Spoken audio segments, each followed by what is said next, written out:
9:15 in the morning. The Norwegian Sea.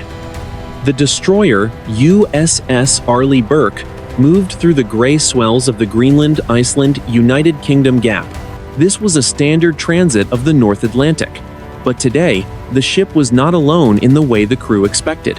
What followed would be recorded as the most terrifying technical anomaly in the history of naval warfare.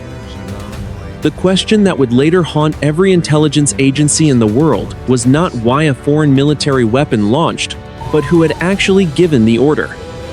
High above, the sky was the color of lead.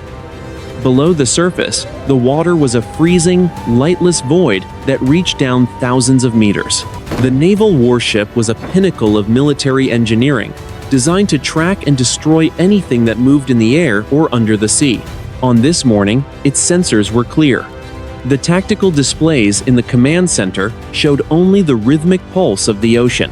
100 miles to the northeast, a foreign attack submarine named the Naval vessel sat at a depth of 200 meters. The submarine was silent. Its nuclear reactor hummed at a low-power state. The armed personnel was engaged in a routine drill, checking the seals on their torpedo tubes. They were professionals. They were not looking for a confrontation. Inside the naval vessel, the atmosphere was calm. Commander sat in the command chair, watching his crew perform their duties with the precision of clockwork. They were simply maintaining the readiness of their boat in the cold northern waters. Then, the impossible happened. In the forward torpedo room of the foreign military submarine, the status light for Tube 4 changed from green to red. There was no command from the bridge. There was no input from the fire control station. Yet, the heavy steel door of the outer tube began to cycle open. The sound of grinding metal echoed through the forward compartment. The weapons officer spoke into the internal radio. "Commander, we have an uncommanded door opening on Tube 4. Sokolov stood up. "Reset the interlocks. Close the door manually." The officer responded immediately. "I cannot. The system is locked out. It is running an automated launch sequence." Inside Tube 4 sat a heavy wake-homing torpedo. This was a massive weapon, designed to sink aircraft carriers with a single hit. It was 5 times the size of a standard military torpedo. As the armed personnel watched in horror, the weapon's internal batteries began to flood with seawater. The guidance computer turned itself on. It did not wait for a target profile. It did not wait for a launch authorization. The torpedo felt the movement of the ocean. It felt the cold, and then it felt a heartbeat.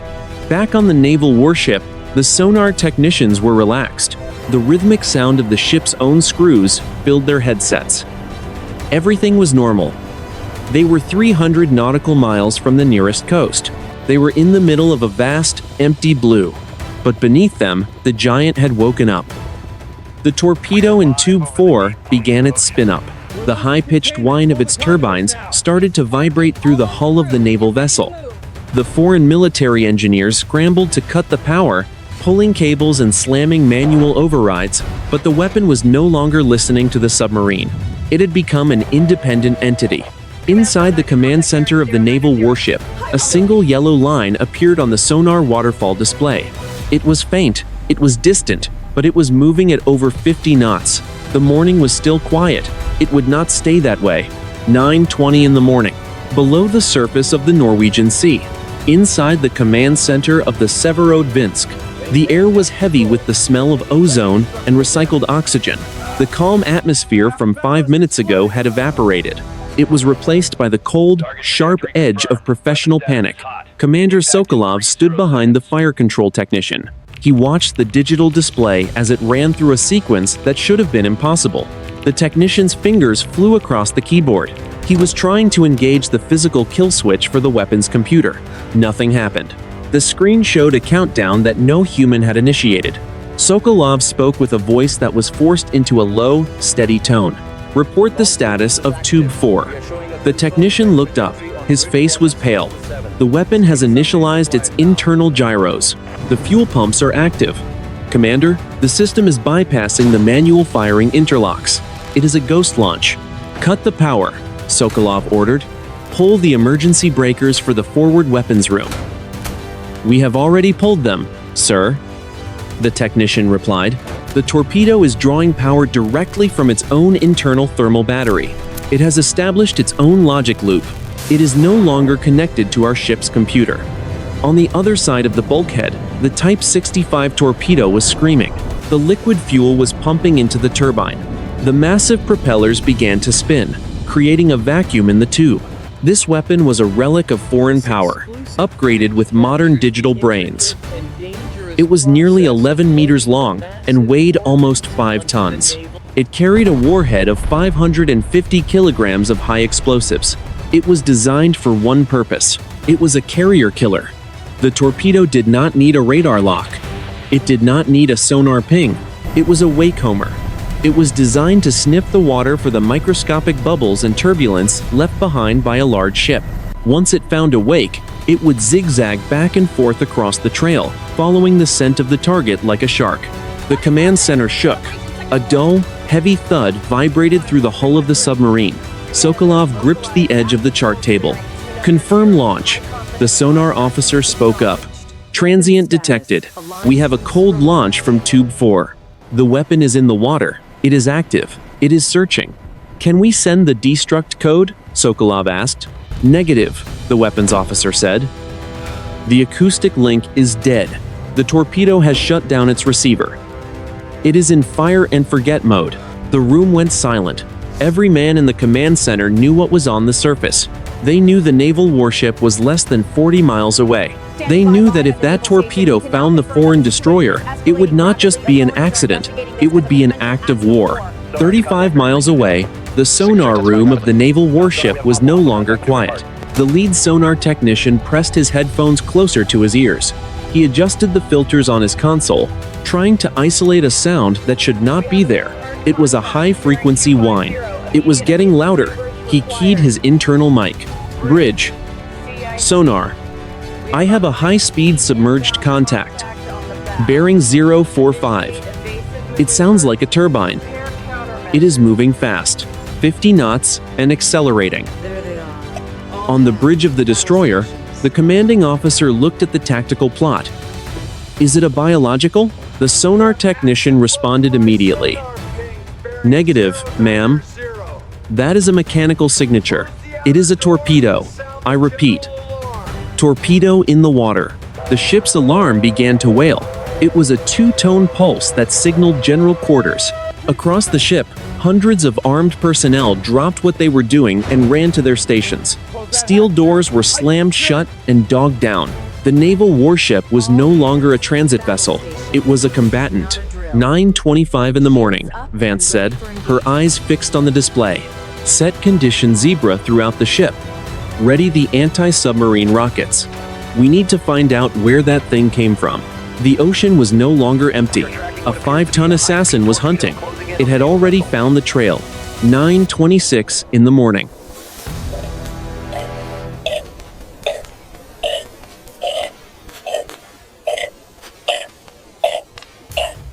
Inside the command center of the Severodvinsk, the atmosphere was suffocating. Commander Sokolov stood over the acoustic communications console. He watched the signal strength indicator. It was flat. The weapon was supposed to listen for a specific frequency from the mothership. It was designed to receive a kill code in case of an accidental launch, but the torpedo had locked its own receiver. It was now a deaf and blind predator. The communications officer shook his head. "Commander, the acoustic link is completely non-responsive. I have tried 3 different emergency frequencies. The weapon has initiated a hardline encryption. It is not accepting external commands." Sokolov looked at the tactical map. The red icon of the torpedo was moving away from them at 60 knots. It was headed directly for the projected wake of the American destroyer. Sokolov spoke to the bridge. "We must warn them. Get me a secure line to Northern Fleet Command. Tell them we have a rogue weapon. We need the foreign military forces to know this was not an intentional act." "Sir," the executive officer whispered, "if we broadcast on open channels, we admit we have lost control of a nuclear-capable submarine. The political fallout will be total." Sokolov's jaw tightened. "If that warhead hits that ship, The political fallout will be a nuclear exchange. Open the channel. Use the emergency international maritime frequency. 9:28 in the morning, 10 meters below the surface. The Type 65 torpedo was no longer a piece of machinery. It had become a logic gate with 5 tons of momentum. Its internal computer was running a series of complex algorithms. It was searching for the physical signature of a twin-screw vessel. The sensors on the nose of the torpedo detected a change in water density. This was the wake. Thousands of tiny bubbles were suspended in the water, left behind by the naval warship's massive propellers. To the torpedo, this was a glowing trail in the dark. It adjusted its tail fins. The massive contra-rotating propellers pushed it faster. The weapon began its zigzag maneuver. This was the classic search pattern of a wakecomber. It would cross the trail, detect the edge of the turbulence, and then bank back toward the center. Each turn brought it closer to the source. It was gaining speed. 65 knots. 70 knots. It was a spear made of steel and high explosives. 9:31 in the morning. The Combat Information Center of the naval warship. The room was bathed in blue light. Commander Vance stood behind the sonar supervisor.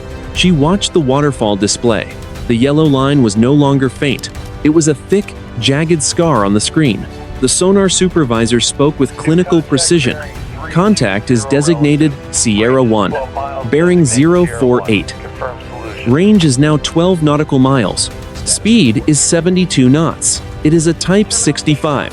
It has found our wake, ma'am. It is in the terminal search phase. Vance looked at the weapons officer. What are our options? The officer responded immediately. We can launch an anti-submarine rocket to intercept. But at this range, the blast might not disable a heavy torpedo. Our best defense is the acoustic decoy. We need to lure it away from our actual wake.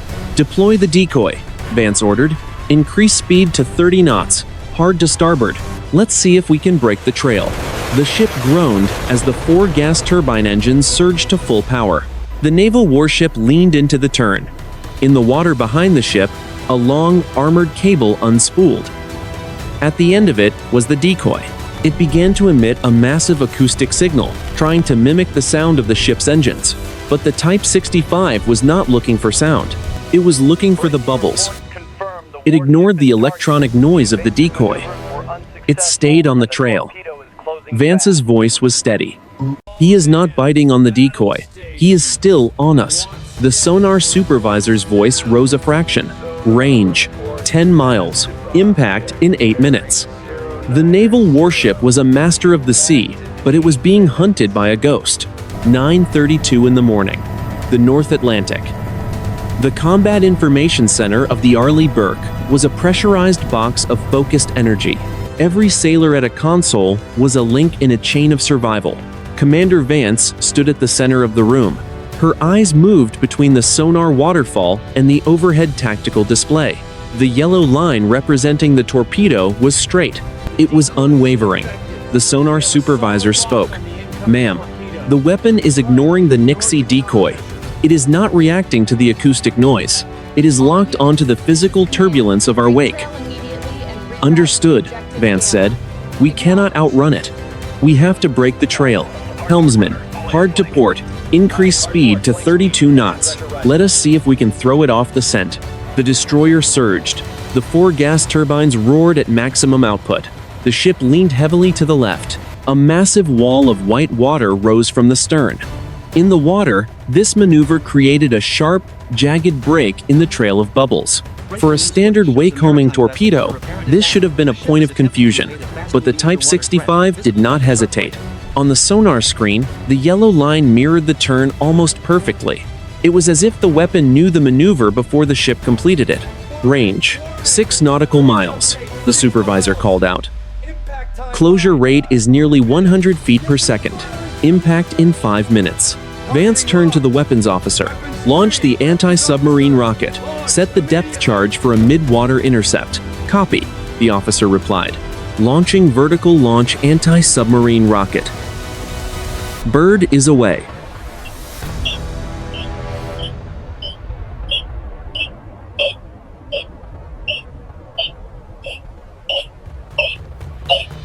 A streak of fire erupted into the gray morning sky.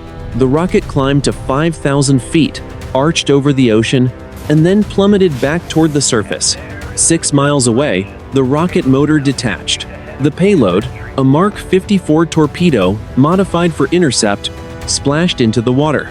Inside the Severodvinsk, Commander Sokolov heard the splash on his passive sonar. "The Americans are engaging," the sonar officer reported. "They have launched a counterweapon." Sokolov looked at his own display. It will not be enough. The Type 65 is too heavy. A light interceptor will only damage the outer casing. It will not stop the momentum of 5 tons of steel. The Russian commander felt a cold sweat on the back of his neck. He was watching a tragedy in slow motion. He turned to the communications officer. "Is there any response from Northern Fleet Command?" "Sir, they are in shock," the officer said. "They are asking for a verification of the launch code. They do not believe a weapon can arm itself. Tell them to stop believing and start acting," Sokolov hissed. "If that destroyer goes down, we are the only witnesses, and we will be the first targets of the American retaliation." 9:37 in the morning, 3 miles from the Arleigh Burke. The American interceptor torpedo found the wake of the Russian giant. It turned and accelerated. The 2 weapons were now on a collision course. In the Combat Information Center, the crew held their breath. A muffled thump vibrated through the hull. "Intercept confirmed," the sonar supervisor said. "We have a detonation. Sierra 1 is still moving. It is still on the wake. The interceptor detonated, but the target is still active." Vance gripped the rail of the command station. The ship's best defensive weapon had failed. The Russian torpedo had survived a direct blast from an American interceptor. It was now inside the inner defense perimeter. "Range, 2 nautical miles," the supervisor said. His voice was no longer clinical. It was tight with the realization of what was coming. 90 seconds to impact. "All hands," Vance spoke into the ship-wide intercom. "Brace for shock. This is not a drill. Brace for shock." Across the ship, sailors grabbed onto bulkheads and fixed equipment. They tucked their heads. They waited for the sound of a 500-kilogram warhead shattering the steel skin of their world. The torpedo was now visible from the stern of the ship. A white streak of foam was moving through the gray water at 80 knots. It was closing the final gap. 9:39 in the morning. The stern of the USS Arleigh Burke. The ocean was a chaotic churn of white foam and deep green water. The 4 gas turbines of the destroyer were screaming at full power. The ship was vibrating with a violence that made the deck plates rattle, but the white streak in the water behind them was faster. The Type 65 torpedo was no longer a distant threat. It was a physical presence. It was a 5-ton shark made of steel. On the bridge, Commander Vance stepped out onto the bridge wing. The wind was freezing. It whipped against her face. She looked back at the wake. She could see the trail of the torpedo. It was a straight, relentless line of bubbles cutting through the waves. Distance: 1,000 meters. The voice of the sonar supervisor came over. The ship-wide circuit. Impact in 30 seconds. Vance spoke into her headset. "Chief, tell the engine room to give me everything. Blow the seals, if you have to. We need more speed." The response from the engineering plant was immediate. The vibration in the hull increased. The ship reached 34 knots. This was the absolute limit of the hull's design. The Arleigh Burke was trying to run away from a ghost, but the torpedo was moving at 82 knots. It was closing the gap at nearly 40 meters every second. To the torpedo, the ship was a massive, noisy target that was stationary. Its internal sensors were flooded with the signal of the twin propellers. Inside the Combat Information Center, the lights were dimmed to a deep red. The crew sat in their harnesses. They gripped the armrests of their chairs. There was nothing left to do. Every defensive system had been fired. Every decoy had been launched. The math of the intercept was now fixed. 800 meters, the supervisor said. His voice was a flat monotone. He was no longer reporting data. He was counting down the end of the ship. 20 seconds. Inside the Severodvinsk, the silence was absolute. Commander Sokolov and his officers stood like statues. They were watching their own sonar screens. They could hear the high-pitched whine of their weapon through the hull. It was the sound of an execution. The sonar officer lowered his headset. "Commander, the weapon has reached terminal velocity. It is 500 meters from the target." Sokolov closed his eyes. He thought of his family in St. Petersburg. He thought of the world that would exist 10 minutes from now. It would be a world of fire and retaliation. "God forgive us," he whispered. 9:40 in the morning, the final 100 meters. On the Arleigh Burke, the stern lookouts saw the weapon. It was a dark shape just beneath the surface of the gray Atlantic. It looked like a small submarine. It was moving with a terrifying, smooth precision. It was not wobbling. It was not searching. It was locked. "Brace! Brace! Brace!" the intercom shouted. The torpedo entered the inner wake. It was now 20 meters from the rudders. It was 10 meters. The massive propellers of the destroyer were creating a vacuum of pressure. The torpedo was sucked into the slipstream. The weapon was now so close that the sonar on the Arleigh Burke could no longer distinguish the torpedo from the ship itself. The two signatures merged into a single white block on the screen. The torpedo was 8 meters from the steel hull. It was aimed directly at the engine room. A hit there would break the ship's back. It would sink the Arleigh Burke in less than 2 minutes. The crew of the destroyer squeezed their eyes shut. They waited for the wall of water. They waited for the sound of tearing metal. Then, the morning was still quiet. But the silence was different. 9:40 and 5 seconds in the morning. The North Atlantic.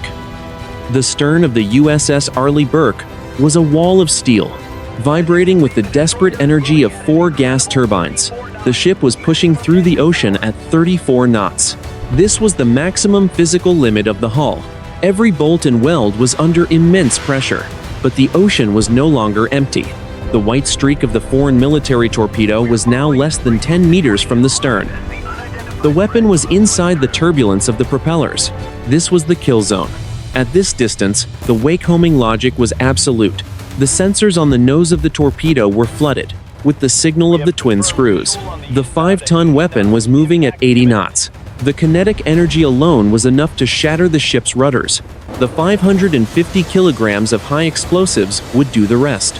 Inside the engine room of the destroyer, the chief engineer stood. On the lower level, he gripped a heavy steel railing.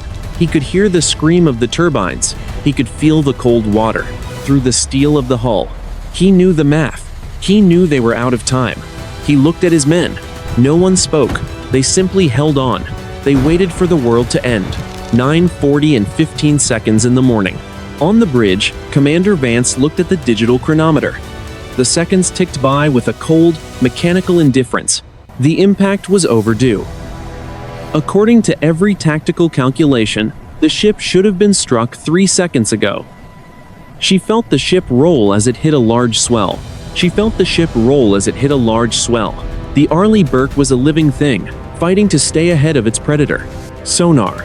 Vance spoke into her headset. Report status. The voice that came back was strained. "Ma'am, the contact has merged with our own signature. I cannot distinguish the weapon from our own propellers. It is right on us. It is on the hull." Vance did not blink. She looked out at the horizon. The gray water was indifferent to the drama unfolding beneath its surface. 9:40 and 25 seconds in the morning. Inside the naval vessel, the sonar officer was pressing his headphones so hard against his ears that his knuckles were white. He was listening to the high-pitched whine of the Type 65 turbine. It was a terrifying, mechanical scream that filled his entire consciousness. It was the sound of a bullet that had already reached its target. "Commander," the officer whispered, "the weapon has reached the target. It is in direct contact with the wake source. We are waiting for the detonation transient." Commander Sokolov stood perfectly still. He was a veteran of the Cold War. He had spent decades playing games of cat and mouse in the dark. He had never seen a weapon act like this. He had never seen a machine refuse to die. He looked at the sonar display. The 2 blips were 1. "Distance to target is 0, the officer said. We have contact. 9, 40, and 35 seconds in the morning. Deep beneath the stern of the naval warship, the Type 65 torpedo was a dark, streamlined shape in the white foam. Its nose was less than 8 meters from the spinning blades of the starboard propeller. The pressure of the water was immense. The torpedo's internal computer was processing millions of calculations per second. It was armed. The detonator was hot. The proximity sensors were triggered. The logic was simple. Impact, detonate, destroy.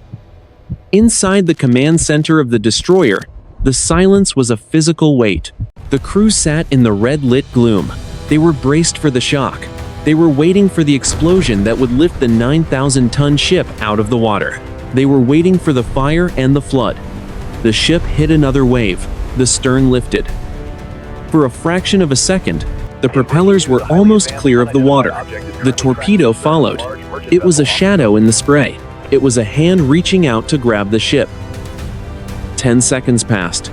15 seconds. The explosion did not come. The high-pitched whine of the torpedo's turbine did not stop. It did not change pitch. It remained a steady, screaming note in the water. Inside the naval vessel, the sonar officer's eyes went wide. He looked at his screen. He looked at his commander. "Sir," the officer said, "the weapon is. It is pacing the target." Sokolov leaned over the console. "Say again?" "The torpedo is matching the speed of the destroyer," the officer reported. "It is holding a fixed distance of 8 meters from the hull. It has ceased its attack maneuver. It is simply following the ship." 9:41 in the morning. The Norwegian Sea. The ocean was a chaotic roar of white water and engine noise. For the crew of the USS Arleigh Burke, the world had shrunk to the size of a single steel hull. They were braced for an impact that was already 10 seconds late. The ship was still moving at 34 knots, pushing the limits of physics, but the Predator was no longer gaining ground. It was simply there. Inside the Combat Information Center, the sonar supervisor stared at his screen. The two distinct signals had merged into a single, pulsing mass. He adjusted the gain on his console, trying to separate the noise of the ship from the noise of the weapon. "Ma'am." The supervisor's voice was barely a whisper. "The torpedo has stabilized. It is holding a fixed position. Distance is exactly 8 meters from the starboard screw. It is matching our speed and our heading. It is shadowing us." Commander Vance did not move. She kept her eyes on the tactical plot. "Is it a terminal guidance failure?" "Negative," the supervisor replied. "A failure would result in a straight-line run or a circle. This is active station keeping. The weapon is using its control surfaces to maintain a precise distance.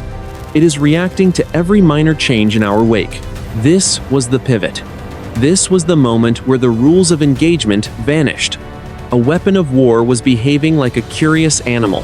9:42 in the morning. Inside the command center of the Severodvinsk, Commander Sokolov was leaning so far over the sonar console that his chest was touching the cold metal. He watched the digital readout. The Type 65 was supposed to be a blunt instrument. It was a massive, fast-moving bomb. It did not have the processing power for delicate maneuvers. It did not have the sensors to maintain a formation with a target. "What is the turbine state?" Sokolov asked. The technician checked the acoustic frequency. "The RPM is fluctuating, sir. It is adjusting its thrust to stay in the pocket of the destroyer's wake. It is as if it is being piloted by a human." "We are not piloting it," Sokolov said, "and the Americans are not piloting it. Who is in control of that weapon?" "Sir," the sonar officer interrupted, "the acoustic signature just changed. The turbine whine is dropping. The frequency is shifting down." 9:42 and 30 seconds in the morning. On the bridge of the Arleigh Burke, the vibration began to fade. The high-pitched scream that had been vibrating through the deck plates for the last 10 minutes was suddenly silenced. The ship was still racing through the waves, but the sound of the pursuer was gone. Vance stepped back into the bridge. "Sonar. Status? The contact has cut power," the supervisor reported. "The turbine has stopped. Sierra 1 is losing speed. It is dropping back." For a heartbeat, there was a collective breath of relief across the ship. The threat was receding. The ghost was letting go. But the relief was short-lived. "Wait," the sonar supervisor said. "The weapon is not drifting, it is sinking." "But the warhead." "Ma'am, the warhead is still active. I can hear the internal cooling pumps. The weapon is hot. It is fully armed and sinking directly beneath our path." Vance looked at the depth sounder. The water here was 2,000 meters deep. Vance looked at the depth sounder. The water here was 2,000 meters deep. If it detonates at depth, the pressure wave will still hit us. It could buckle the hull from below. "It is not detonating," the supervisor said. On the sonar screen, the yellow line for the torpedo began to curve downward. It was no longer a horizontal threat. It was a vertical one. It was sinking into the dark, silent pressure of the deep Atlantic. It moved with a strange, heavy grace. It was not tumbling. It was descending in a perfect nose-down attitude. 9:43 in the morning. Inside the Severodvinsk, the crew watched the descent. They saw their weapon, a multi-million-dollar asset of the Foreign Military Federation, vanish into the abyss. It was moving toward a ledge on the seabed. "It has reached 500 meters, the sonar officer said. 700. 1,000. It is still sinking. The warhead is still active. The safety interlocks are still bypassed." Sokolov looked at his executive officer. The two men shared a look of pure, unadulterated confusion. They had avoided a war, but they had encountered something much more frightening. They had lost control of their own strength. "Mark the coordinates," Sokolov ordered. "Notify the fleet. We have a live, armed warhead on the seafloor, and we need to find out what stopped it." On the surface, the Arleigh Burke began to slow down. The immediate danger had passed, but the mystery was just beginning. The weapon had stopped, 8 meters from the hull. It had looked at them, and then it had chosen to sink. The morning was quiet again, but the silence felt like a warning. 9:45 in the morning. The Norwegian Sea. The USS Arleigh Burke was no longer a racing machine. Commander Vance had ordered the engines back to 1/3 ahead. The violent vibration that had threatened to tear the ship apart had subsided into a low, rhythmic thrum. The wake was settling. The white water was smoothing out. But the atmosphere inside the Combat Information Center was not one of relief. It was one of profound, cold suspicion. Vance stood over the sonar console. She watched the bathymetric display. The yellow icon for the torpedo was descending through 1,500 meters. It was moving straight down. It was no longer a hunter. It was a stone. "Target is passing 1,600 meters, the sonar supervisor said. "It is still vertical. It is still broadcasting a hot warhead signature." "It is not a dud, ma'am. The internal electronics are still cycling. It is waiting for something." Vance turned to the tactical action officer. "Do we have a location on the launch platform?" The officer pointed to a red circle on the large screen. "Sector 4. We have a high-confidence location for a naval vessel. They are sitting at 300 meters. They are silent. They have not moved since the launch." "They fired on us," Vance said. Her voice was quiet. "They fired a heavy wakehomer, and it stopped 8 meters from our screws. Now they are sitting there waiting. Why haven't they followed up with a second shot?" "Maybe they are as confused as we are," the officer replied. "Or maybe it was a test," Vance said. "A test of our defenses, or a message." 9:52 in the morning. Inside the command center of the foreign military vessel, Commander was standing at the periscope station, even though they were too deep to use it. He needed to feel the verticality of the boat.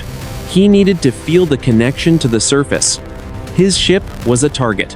He knew the naval warship was currently pointing every sensor and every weapon at his hull.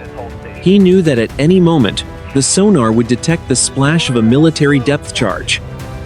The weapons officer looked up from his screen.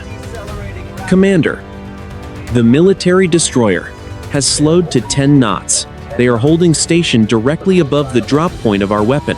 They are protecting the site," said Commander. "They want to know why it didn't explode, and they want to know why we are still here. Should we engage the secondary drive?" the officer asked. We can slip away to the north." "No," Commander ordered. "If we move now, we look like we are repositioning. For a second strike, we stay exactly where we are. We keep our tubes closed. We keep our noise floor at 0. We wait for Foreign Command Center to tell us how to survive this." "Sir," the sonar officer interrupted. "The military ship is broadcasting. It is a directional acoustic hail. They are using the underwater telephone." Commander moved to the communications station. He put on the headset. Through the crackle of the salt water and the hum of the ocean, a voice came through in clear, accented foreign language. "Armed vessel. This is naval warship. You have a live weapon on the seafloor. We are declaring a 5-mile exclusion zone. Do not maneuver. Do not open outer doors. If you deviate from your current heading, we will interpret it as a hostile act. Acknowledge." Commander gripped the microphone. He looked at his executive officer. To answer was to admit they were there. To remain silent was to risk an immediate attack. "This is armed vessel," Commander said. "Into the cold water. We acknowledge the exclusion zone. We state for the record, the launch from Tube 4 was not authorized. We have a technical malfunction of the fire control system. We are not repeating the engagement. Do not fire." A long pause followed. The sound of the ocean was a static hiss in Commander's ears. The military voice returned. "Armed vessel. We copy your statement. We are maintaining a weapons lock on your position. Do not test us." 10:15 in the morning. On the bridge of the naval warship, Vance looked at the clock. It had been 1 hour since the world nearly ended.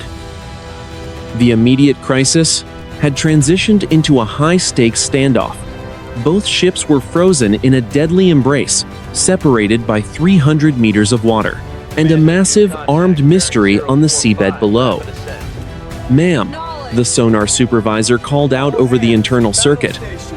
"I have something new. It is not coming from the submarine." Vance moved to the comm station. "What is it?"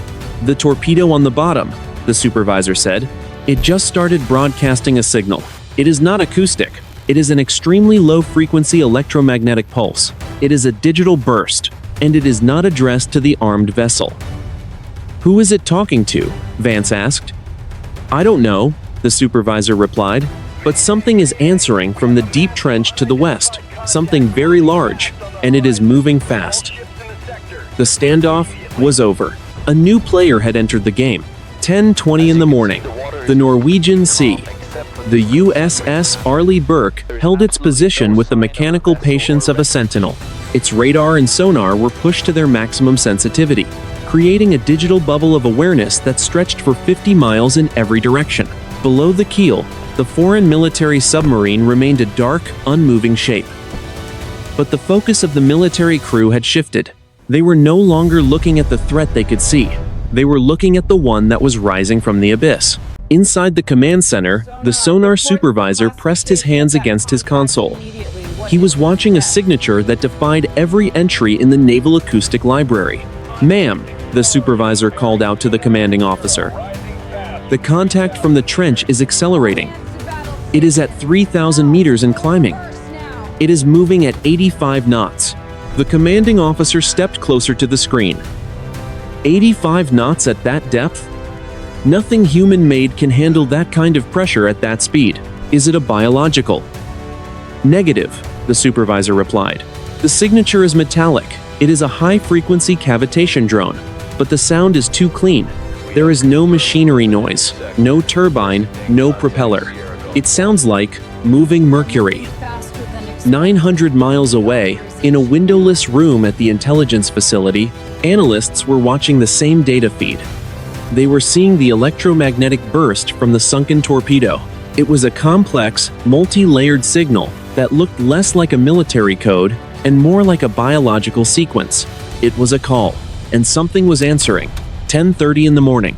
Inside the command center of the foreign military submarine, Commander felt the floor of his submarine vibrate. It was a low-frequency hum that seemed to resonate in the very marrow of his bones. He looked at his sonar officer. The man was shaking. "Commander," the officer said. His voice was thin. The contact is passing our depth. It is less than 2 miles away. It is not moving toward us. It is heading for the weapon. What is the size? The commander asked. Small, the officer replied. Perhaps 10 meters long. But the mass, the sonar return, suggests it is as dense as a solid block of lead. It is ignoring our thermal layers. It is ignoring the current. It is moving in a straight line toward the drop point. Commander realized then that he was no longer a participant in this engagement. He was a spectator. His submarine, the pride of the foreign military fleet, was a relic compared to what was moving through the water nearby. The torpedo did not malfunction, he whispered to himself. It was intercepted. Something took control of the logic gates to keep it from hitting the military ship. 10:42 in the morning, 2,000 meters below the surface. The Type 65 torpedo sat on a narrow ledge of volcanic rock. Its internal lights were still cycling. The warhead was still hot. The electromagnetic pulse it was broadcasting had reached its peak intensity. The unknown contact arrived. It did not slow down with a traditional thruster. It simply stopped. It transitioned from 80 knots to 0 in less than a second. It hovered over the foreign military torpedo like a predator over a kill. On the naval warship, the sonar supervisor gasped. Contact is stationary. It is directly on top of the weapon. Ma'am, the electromagnetic signal just changed. It is a handshake. They are communicating.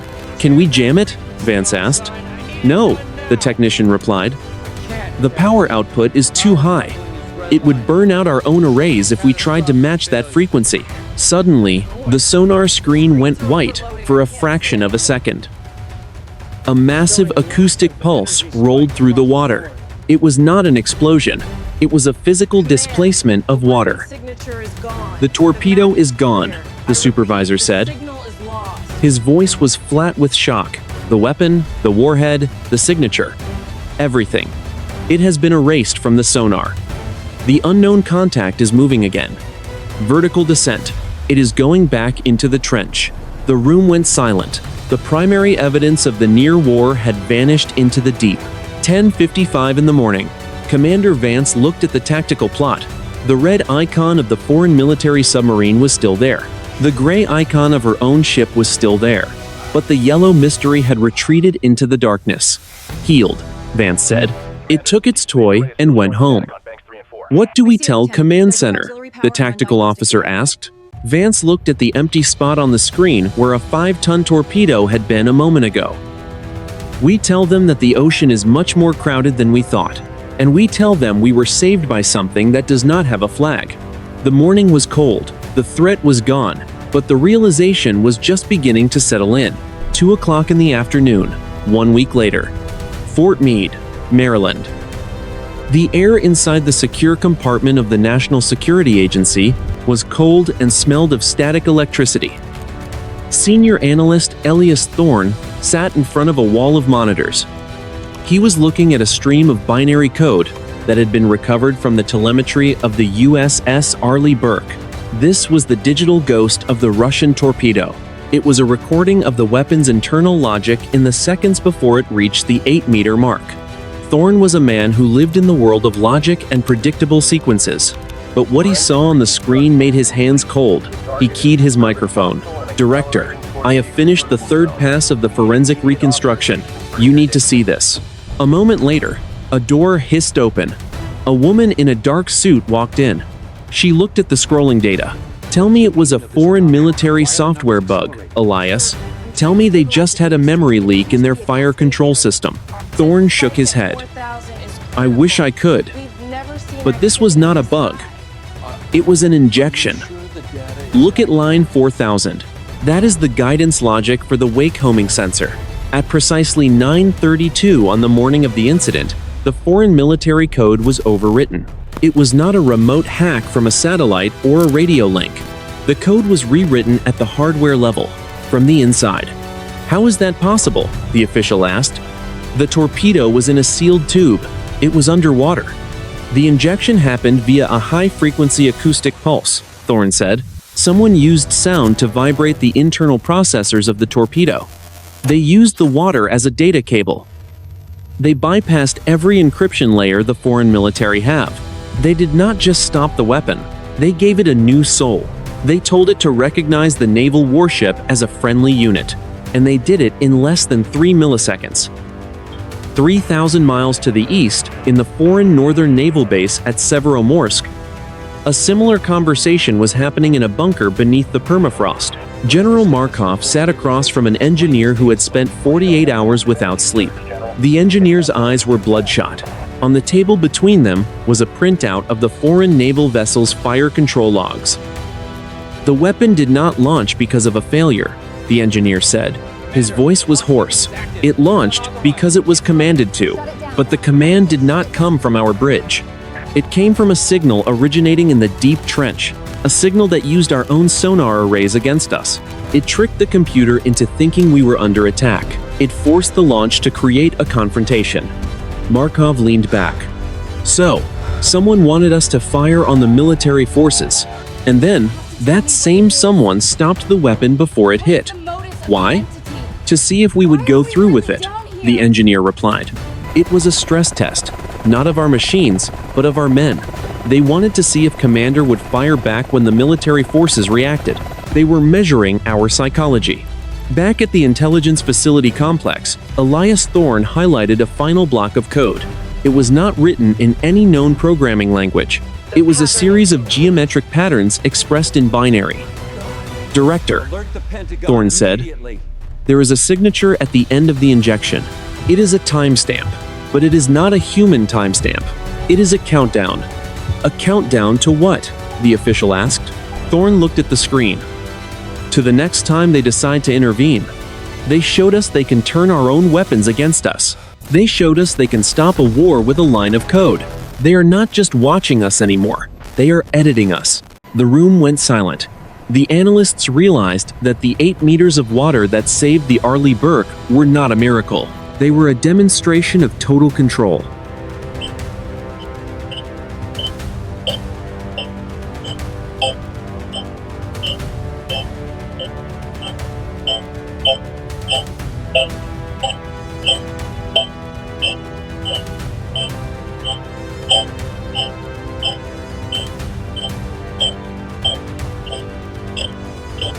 Three days after the incident, 11:30 in the morning, Zurich, Switzerland.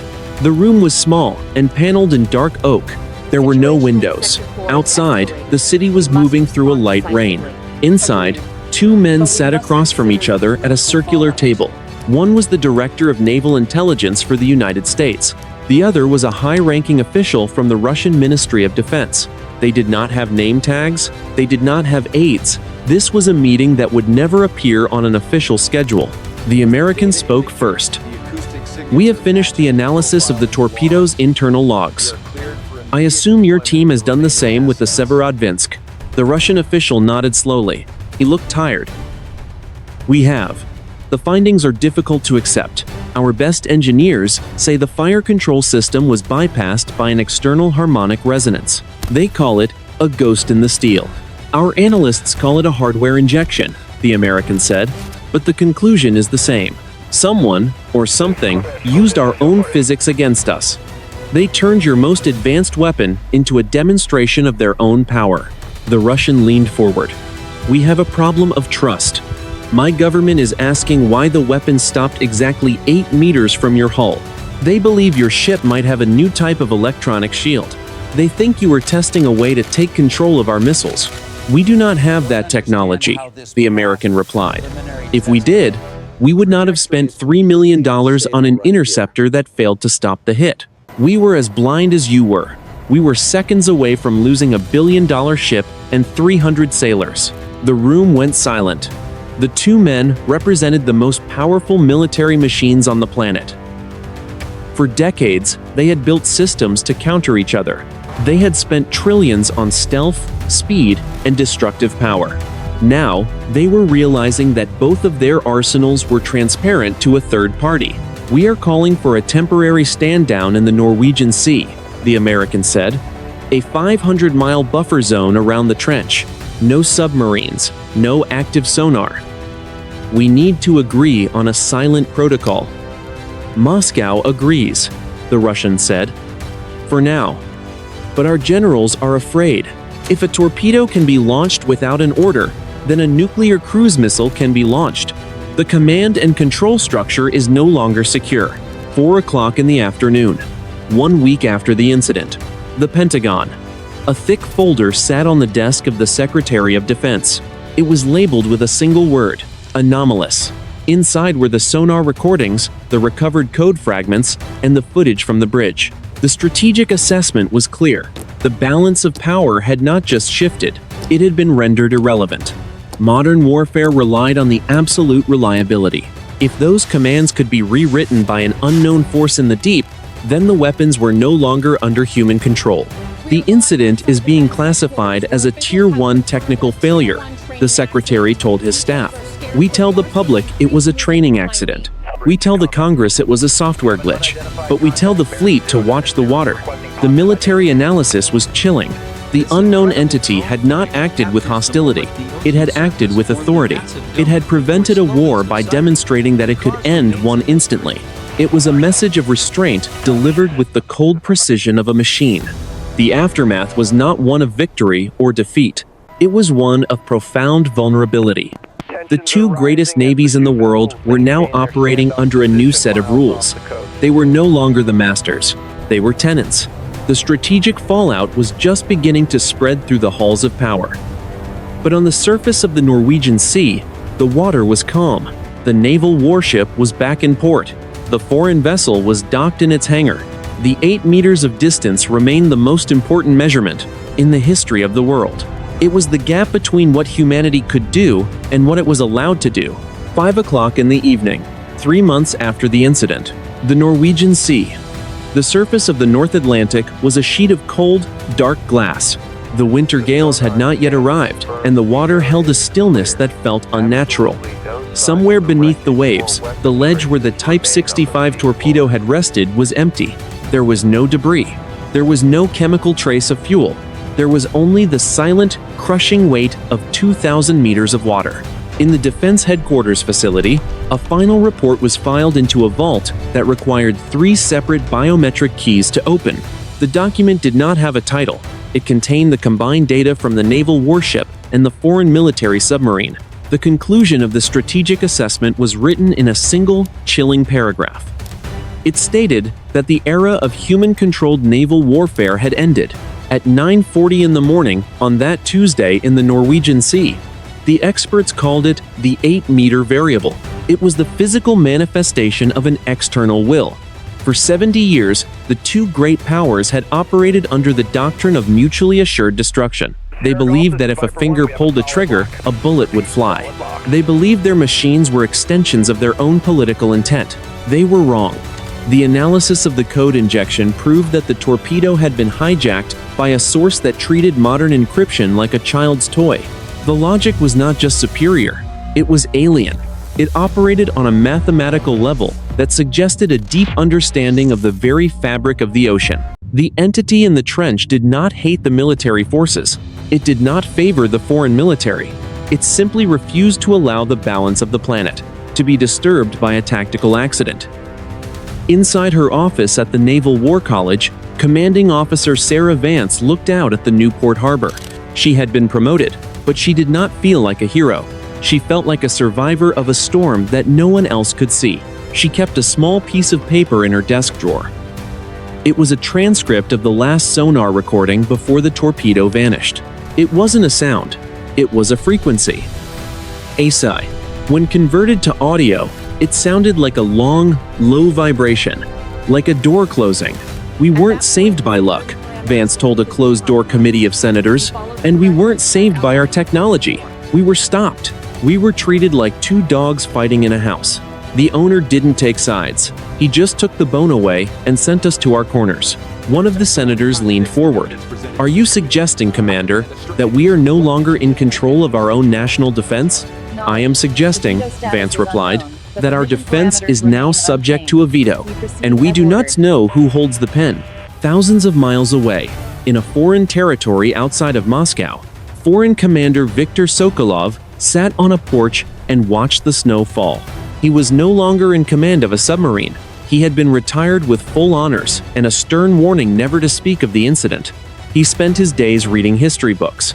He looked for other moments in time where the impossible had intervened to prevent a catastrophe. He found very few. Sokolov knew the truth that the politicians were trying to hide. The world was now operating under the silent protocol. The armed personnel and foreign military navies had stopped their aggressive shadowing maneuvers in the deep trenches. They had pulled their sensors back from the edge of the abyss. They were afraid to wake the judge again. Modern warfare is often described as a game of chess. But chess requires two players who agree on the rules. On that morning in the Norwegian Sea, a third hand had moved a piece. It had shown both players that the board belonged to someone else. The strategic fallout was a strange, quiet peace. It was a peace born of a shared realization of insignificance. The most advanced weapons built by human hands were now secondary to a force that lived in the dark and the cold. The ocean remained a place of mystery. Below the reach of the sun, in the crushing depths where the watchers were still there, they did not have a flag. They did not have a manifest. They only had a boundary. 8 meters. The morning was quiet. The world was still. But for those who knew the truth, the silence was a constant reminder. We are not alone in the water, and we are not the ones in charge.